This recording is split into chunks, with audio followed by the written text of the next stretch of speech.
So, just as a warning, from here forward, we are going to be talking about the present era. That means we will be examining people you have heard of and maybe some events that you remember. We will be looking at the world you live in. You may hear things that make you uncomfortable, things that conflict with what you've heard. Your job is to be as objective as you can, to weigh the evidence against common sense or common knowledge. So, if you didn't like the 1960s movements, you were in luck. This week we are exploring Backlash.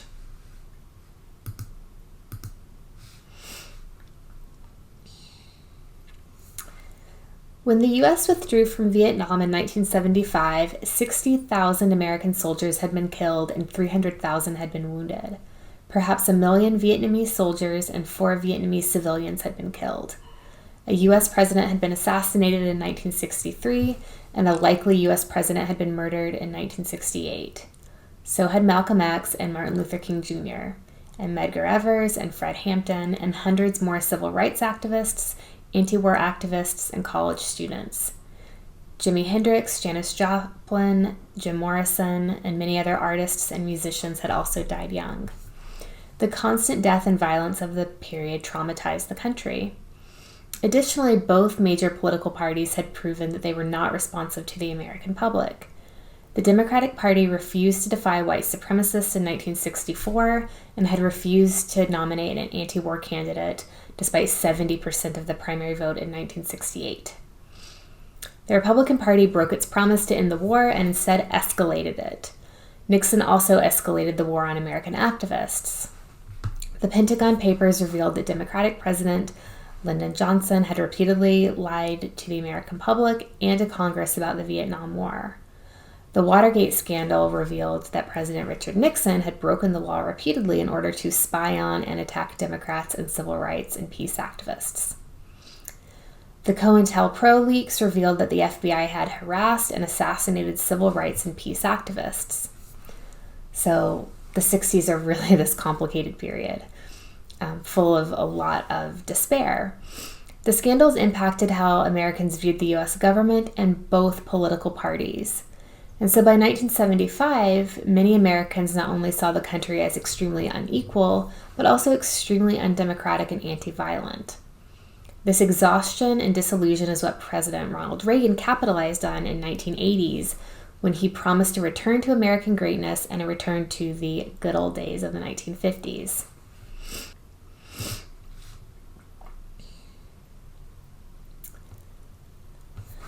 So let's see how Reagan gets elected. During the 1970s, the religious right begins to coalesce. And by 1979, Jerry Falwell had organized the moral majority to support a pro-life, pro-family, pro-American policies and political candidates, arguing that Satan was pitted against the Christian God's special plans for the U.S.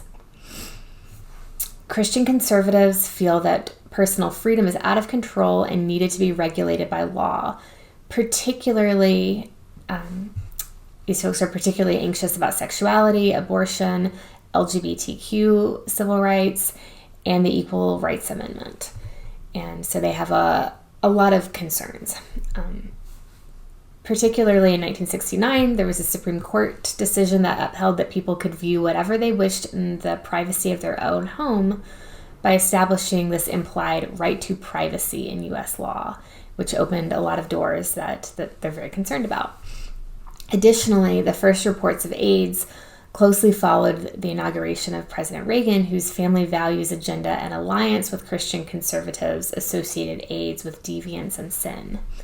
So I want to look at a couple of the quotes from prominent religious right leaders. So Pat Robertson says, "The feminist agenda is not about equal rights for women. It is about a socialist, anti-family political movement that encourages women to leave their husbands, kill their children, practice witchcraft, destroy capitalism, and become lesbians."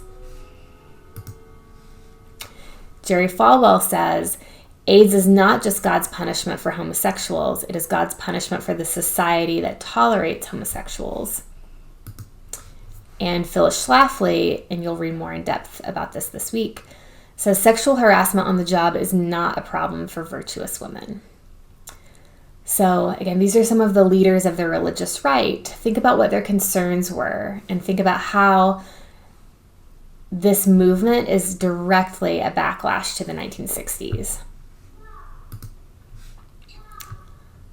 So there's another group that is working really diligently during the 1970s. In 1976, the wealthiest 1% of Americans held almost 20% of all the wealth in the country. This is a big gap between the rich and the poor, but it was smaller than it had been in the past. Labor union victories, the reforms of the New Deal, the post-World War II economic boom, and the reforms of the 1960s, including civil rights legislation and poverty assistance, had reduced the gap.